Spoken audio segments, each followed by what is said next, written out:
বিখ্যাত মার্কিন পত্রিকা ওয়াল স্ট্রিট জার্নাল গতকাল একটা রিপোর্ট করেছে, যেটা নিয়ে সারা পৃথিবীতেই বেশ তোলপাড় পড়ে গেছে বলা যায়।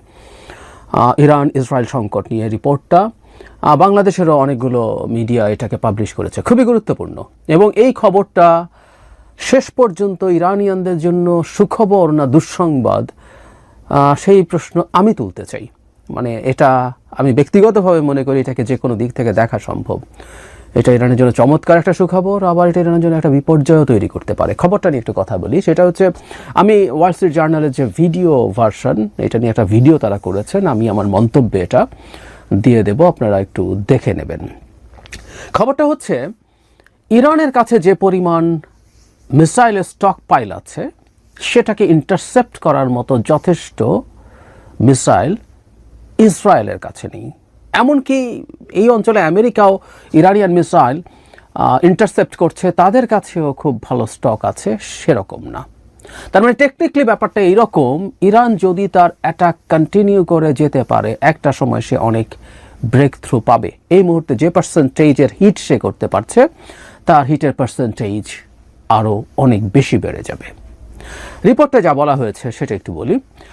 সেটা হচ্ছে, ইরান যেহেতু তার ব্যালিস্টিক মিসাইলগুলো দিয়ে মূল আক্রমণ করছে, অনেক দূর থেকে আসছে, তার ড্রোন এবং ক্রুজ মিসাইলও আছে, কিন্তু তার মূল থ্রেট ইসরায়েলের জন্য ব্যালিস্টিক মিসাইলস। আমি আগেও একদিন বলেছি আপনাদের, ক্রুজ মিসাইলগুলো আর বিশেষ করে ড্রোনগুলো পাঠানো হচ্ছে তার যে এয়ার ডিফেন্স সিস্টেম আছে, এটাকে স্যাচুরেট করে ফেলার জন্য। একসাথে যখন প্রচুর টার্গেট ঢোকে, সে এগুলোকে নিউট্রালাইজ করতে ব্যস্ত হয়ে পড়ে, এবং তখন ওই মাঝে অতি উচ্চ গতির ব্যালিস্টিক মিসাইলগুলো আঘাত করে। এটা ইরানের কৌশল ছিল, এবং ইরানের এর মধ্যেও আরও বেশ কিছু কাজ করেছে। যেমন তারা তাদের পুরনো স্টক পাইল আগে ইউজ করেছে, এমনকি ব্যালিস্টিক মিসাইলের ক্ষেত্রে যেগুলো মোর সফিস্টিকেটেড সেগুলো রেখে দিয়েছে। তারা রেখে দিয়েছে যে কোনো একটা পর্যায়ে ইসরায়েলের যে ক্ষেপণাস্ত্র ব্যবস্থা আছে সেটা এক্সস্টেড হবে। সেটা আমি নিজেও আমার আগের একটা ভিডিওতে বলেছি, কিন্তু ওয়াল স্ট্রিট জার্নাল যে কথাটা বলে সেটা খুবই খুবই ভয়ঙ্কর। সেটা হচ্ছে ইসরায়েলের জন্য, ইরানের জন্য আপাত দৃষ্টিতে সুখবর। আবারও বলছি, এটাকে একবার নেগেটিভ হিসাবেও দেখার সুযোগ আছে। ইরানের জন্য বিপর্যয় তৈরি হতে পারে। এই রিপোর্টে বলা হচ্ছে, যেহেতু ব্যালিস্টিক মিসাইল দিয়ে মূল টার্গেট করছে, মানে আমরা জানি যে ইসরায়েলের আকাশ প্রতিরক্ষা ব্যবস্থা পৃথিবীর শ্রেষ্ঠতমই বলা হয়। একটা ছোট দেশ, সে তার অলমোস্ট পুরোটাই খুব ভালো এয়ার ডিফেন্স সিস্টেম ডিপ্লয় করতে পেরেছে। অন্তত 3টা লেয়ারে সে এই কাজটা করে। একটা হাইয়েস্ট লেয়ার অনেক ওপরে, যেটা 2 থেকে 2,500 কিলোমিটারের মধ্যে সে যে কোনো মিসাইল বা ফাইটারকে ইন্টারসেপ্ট করতে পারে অ্যারো 3 দিয়ে। তারপরে মাঝামাঝি জায়গায় অ্যারো 2 আছে, এবং ডেভিড স্লিং আছে, সেই ডেভিড গলিয়াথের ওখান থেকে নামটা নেওয়া, ডেভিড স্লিং। এবং সবার নিচে আয়রন ডোম, যেটার কথা আমরা জানি। এবং আয়রন ডোমও আবার এক অর্থে খুবই ম্যাজিক দেখাতে পেরেছিল, কারণ রকেটকে, ছোট ছোট রকেটকে ইন্টারসেপ্ট করার ক্ষমতা ইসরায়েলের আছে, এবং সেটার শেষ অংশে এসে এটা 100 কিলোমিটারের মধ্যে সে ইন্টারসেপ্ট করে। তার সবচেয়ে কম সক্ষমতার, কিন্তু এরকম 3টা লেয়ারে সেই কাজটা করে। ইরান যেহেতু ব্যালিস্টিক মিসাইল পাঠাচ্ছে, আমরা অনেকেই জানি যে ব্যালিস্টিক মিসাইল আসলে অনেক উপরে উঠে যায়। ইন্টারকন্টিনেন্টাল ব্যালিস্টিক মিসাইলগুলো তো স্পেসে চলে যায়, আবার সে ফেরত আসে। আর ব্যালিস্টিক মিসাইলগুলো মোটামুটি আমাদের অ্যাটমসফিয়ার ক্রস করে তারপর আবার সে ঢোকে পৃথিবীতে, এবং ঢোকার সময়টা প্রচণ্ড গতিবেগ নিয়ে সে ঢোকে।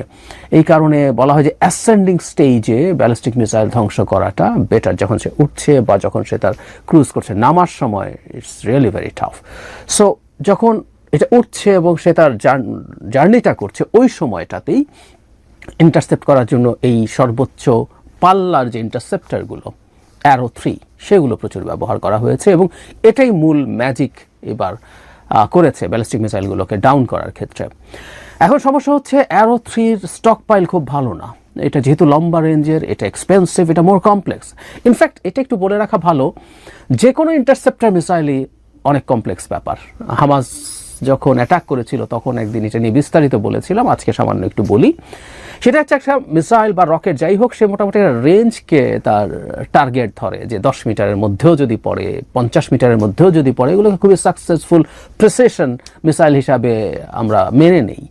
কিন্তু 50 মিটারের মধ্যে যেতে পারবে, এটা আসলে একটা ইন্টারসেপ্টারের পক্ষে হওয়া সম্ভব না, কারণ তাকে একদম স্পেসিফিক একটা ছোট টার্গেটে হিট করতে হয়। সো এটা অনেক বেশি সফিস্টিকেটেড হতে হয়। সে একটা রেঞ্জ 10 মিটার, 15 মিটার বা 50 মিটারের মধ্যে দিয়ে যেতে পারলেও আসলে লাভ নেই। যদিও এখন কাছাকাছি যেতে পারা যেসব ইন্টারসেপ্টর আছে সেগুলো বিভিন্ন প্রযুক্তি দেওয়া হচ্ছে, তারা এক ধরনের ক্লাস্টার বোমা যেরকম আছে সেই ধরনের কিছু প্রজেক্টাইল থ্রো করে একটা রেঞ্জ ধরে। যাই হোক, সেটা ডিফারেন্ট আলোচনা, কিন্তু মূল বিষয়টা হচ্ছে এগুলোকে অনেক প্রিসিশন হতে হয়, ফলে এগুলো অনেক জটিল, যেহেতু এগুলোর টেকনোলজি টাফ, এগুলোর খরচ অনেক বেশি। যেমন ওয়াল স্ট্রিট জার্নালের ওই রিপোর্টেই আছে একটা অ্যারো 3 একটা অ্যারো 3 মিসাইলের দাম হচ্ছে $2 মিলিয়ন। $2 মিলিয়ন মানে বাংলাদেশি টাকায় এখন 25 কোটি টাকা এক একটা খরচ। ইভেন ডেভিড স্লিং, আমি খুঁজে দেখলাম একটা ডেভিড স্লিংয়ের দামও 8-9 কোটি 10 কোটি টাকা একটা মিসাইল, যেটা মধ্য পাল্লার। এর দাম খানিকটা কম, তারপরও সেটাও অনেক। সেটা হচ্ছে মানে আমি আয়রন ডোমের কথা বলছি, তাদের এক একটা মিসাইলের দাম 1.5 থেকে 2 কোটি টাকা, এটা শর্ট রেঞ্জ, তারপরও অনেক টাকা। কিন্তু টাকা আসলে হয়তো ইসরায়েলের বড় প্রবলেম না, প্রবলেম হচ্ছে স্টক পাইল থাকা। একটা দেশ চাইলেই একসাথে অনেক অস্ত্র বানিয়ে ফেলতে পারে, সে বছরের পর বছর ধরে বানায়, তার জমা হয়। যেমন কিছুদিন আগে রাশিয়া ইউক্রেন যুদ্ধের সময় একটা তথ্য এসেছিল যে পরিমাণ জ্যাভলিন মিসাইল, আমরা জ্যাভলিন মিসাইলের ম্যাজিক দেখেছি, একটা ম্যানপ্যাড মানুষরা হাতে নিয়ে একটা মিসাইল লঞ্চ করতে পারে, যেটা খুব অবলীলায় রাশিয়ান ট্যাঙ্ককে ধ্বংস করছিল। এই জ্যাভলিনের যে স্টক পাইল কমেছে, সেটা পূর্ণ হতে 8-10 বছর লাগবে আমেরিকা যদি তার পূর্ণ শক্তিতেও এটা বানাতে শুরু করে। সো এই যে অ্যারো 2, ডেভিড স্লিং বা আয়রন ডোম যাই বলে না কেন, এগুলো ওভার দ্য ইয়ার্স তৈরি করে একটা স্টক পাইল তৈরি হয়েছে, ফলে খুব রাতারাতি এটা বানিয়ে ফেলা তার জন্য সোজা হবে না। ফর শিওর খরচ ধরলাম যে তারা খরচ করবে, খরচটাকে সরিয়ে রেখে বলছি, এটা টেকনোলজিক্যালি এতটাই সাউন্ড, এটার একটা সময় লাগে। একইভাবে ইরানের ক্ষেত্রেও তাই, ইরানও যে তার বিশেষ করে ব্যালিস্টিক মিসাইলের যে স্টক পাইল তৈরি করেছে অ্যারাউন্ড 3000, সেটা ওভার দ্য ইয়ার্স মাসে 50টা-100টা করে বানাতে পারে তারা, এরকম তথ্য দেখলাম, এখনও যদি সর্বশক্তিতে বানায়। এখন ইসরায়েলের জন্য স্বাভাবিকভাবে ইসরায়েল এটা স্বীকার করেনি, দেখলাম যে ইসরায়েল থেকে স্ট্রংলি এটা প্রত্যাখ্যান করা হয়েছে, কিন্তু ওয়াল স্ট্রিট জার্নালের মতো একটা পত্রিকা খুব রিলায়েবল সোর্স ছাড়া এটা করতে পারে না। অ্যাট দ্য সেম টাইম তারা আমেরিকান যে ইন্টারসেপ্টরগুলো আছে, ওখানে থার্ড আছে ওই অঞ্চলে, সেগুলো ব্যবহার করা হচ্ছে। তারা ফাইটার ইউজ করছে আকাশ থেকে ক্রুজ মিসাইলকে টার্গেট করার জন্য, তারা তাদের যে নেভাল ভেসেলস আছে সেখানেও ইন্টারসেপ্টার্স আছে। এইগুলোর স্টক পাইল আসলে খুব বেশি না, ফলে ইরান যদি টানা ক্রমাগত তার রকেট লঞ্চিং চালিয়ে যেতে পারে, আমার প্রাথমিক যে মানে ভিডিওগুলো ছিল এই সংকট নিয়ে, তখন আমি রাদার উল্টো বলছিলাম, কারণ that was the perception wide spread, সবাই এভাবেই বলছিলেন যে আসলে 3000 সংখ্যাটা তো বেশি না। কিন্তু এখন 3000 ইন্টারসেপ্ট করার মতো মানে যথেষ্ট পরিমাণ ইন্টারসেপ্টার নেই ইসরায়েলের, এটা অবিশ্বাস্য লেগেছে আমার কাছে। মানে তার মানে ইসরায়েল কি বুঝে, কি প্ল্যান করে অ্যাটাক করতে গেল, এটা একটা বড় প্রশ্ন। ফলে ইরান যদি প্রচুর অ্যাটাক করতে পারে, সম্ভাবনা আছে একটা সময় ইন্টারসেপ্ট করার ক্ষমতা কমে যাবে বা শেষ হয়ে যাবে, তখন ইরান প্রচুর হিট করতে পারবে। এখন একটা ওয়াল স্ট্রিট জার্নাল বলছে অ্যারাউন্ড 10% হিট হচ্ছে, এটা আমি অনুমান করে বলেছিলাম, আমি দেখলাম এটা রাইট। 370-এর মতো লঞ্চিংয়ের ক্ষেত্রে 30টা হিট হয়েছে।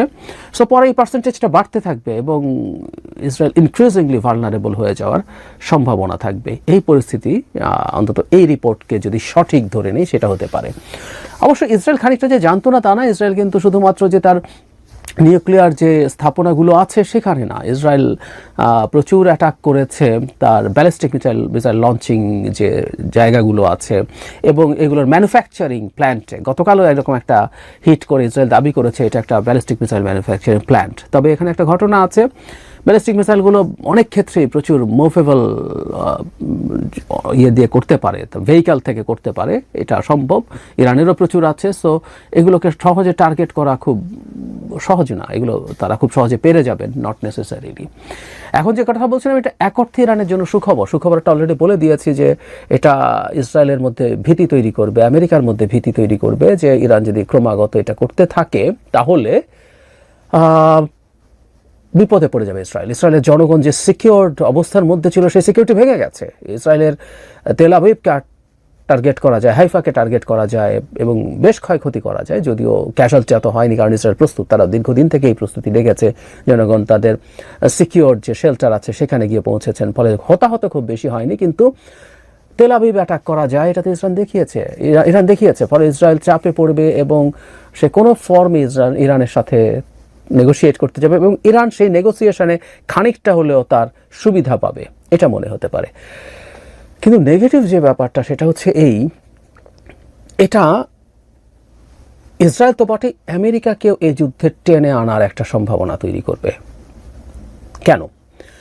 ইরান যদি সামনে তার ইসরায়েলের এই ইন্টারসেপ্টরের ডিপ্লিশন চলতে থাকে, তাতে যদি এই ঝুঁকি তৈরি হয়, তাহলে ইরানকে একটা বেশ শক্ত আক্রমণ করেই থামাতে হবে। সেই ক্ষেত্রে ইরান যাতে যথেষ্ট পরিমাণ ব্যালিস্টিক মিসাইল বা other weapons, cruise missiles and drones launch করতে না পারে সেটা এনশিওর করতে হবে।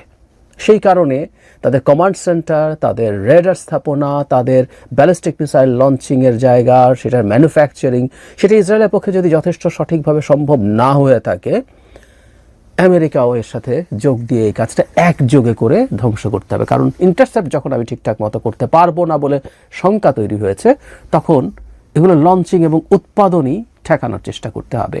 ফলে এই তথ্যটা ইরানের ওপরে আক্রমণ অনেক বেশি বাড়িয়ে দেওয়ার প্রবাবিলিটি তৈরি করেছে বলে আমি মনে করি, এবং আমেরিকাকে এই যুদ্ধে আসার ক্ষেত্রে এটা ইনসেন্টিভাইজ করতে পারে। এটা ওয়াল স্ট্রিট জার্নাল বলেছে, কিন্তু এই তথ্য আমেরিকার গোয়েন্দাদের কাছে না থাকার কোনো কারণ নেই। এগুলো খুবই ক্লাসিফাইড তথ্য। তারপরও টোটাল ইন্টারসেপ্টার্স আমেরিকান এবং ইসরায়েলিদের মিলে সেটাকে আউটনাম্বার করতে পারে যদি ইরানের মিসাইল, এটা অ্যালার্মিং বোধ হবে তাদের জন্য। সো এই খবরটা আমেরিকার যুদ্ধে আসার সম্ভাবনা বেশ বাড়িয়ে দিচ্ছে। আমরা এর মধ্যে দেখেছি জনাব ডোনাল্ড ট্রাম্প মিটিং করেছেন, মিটিং করে তিনি জানিয়েছেন যে তিনি যে কোনোটাই করতে পারেন। গতকাল আমি বলছিলাম যে এই ভদ্রলোক আসলে কী করবেন ইটস নট শিওর। তিনি ইরানকে আরেকটু সময় দিতে চান সব কিছু মেনে নিয়ে নিঃশর্তভাবে সারেন্ডার করার জন্য, কিন্তু তিনি আক্রমণ করার কথা, আমেরিকা এই ইরানের বিরুদ্ধে আক্রমণ করবে, এটাকে রুল আউট করেননি। কিন্তু আমি মানে গতকালের এই খবরের পর মনে হয় ইরান যদি সারেন্ডার না করে, এবং সত্যিকার অর্থে ইরানের পক্ষে কিন্তু এই জায়গা থেকে সারেন্ডার করা সোজা না, এবং এই রেজিম টিকে থাকার জন্য তাকে পাল্টাপাল্টি কাজ করতে হবে। নিঃশর্ত সারেন্ডার করা এই রেজিমের সার্ভাইভাল বা এক্সিস্টেন্সকে প্রশ্নের মুখে ফেলে দেবে। সুতরাং তারা মনে হয় না একটা আনকন্ডিশনাল সারেন্ডার অ্যাফোর্ড করতে পারে। সো তা যদি না হয়, আমেরিকা ইরানে যতটুকু ভাবা হচ্ছিল তার চেয়ে বেশি অ্যাটাক করে। প্রাথমিকভাবে বলা হচ্ছিল তাদের 2-3টা ইউরেনিয়াম সমৃদ্ধকরণ যে প্ল্যান্ট আছে সেগুলোতে অ্যাটাক করবে। আমি গতকাল এটা দিয়ে ভিডিও করেছি যে BO-57 দিয়ে হিট করবে, তাও হবে কি হবে না, একটা দিয়ে একটা গর্ত তৈরি করবে, এটাই হবে না ওটা আরেকটা ফেলবে, এভাবে করে করে করে যাওয়া যায় কিনা, নানান ইফস অ্যান্ড বাটস আছে। সো আমেরিকা এগুলো করতে পারে, করবে, কিন্তু আমেরিকা সম্ভবত আরও অনেক স্ট্র্যাটেজিক টার্গেটে হিট করবে ইরানকে। এটা যথেষ্ট যৌক্তিক বলে এখন মনে হয়।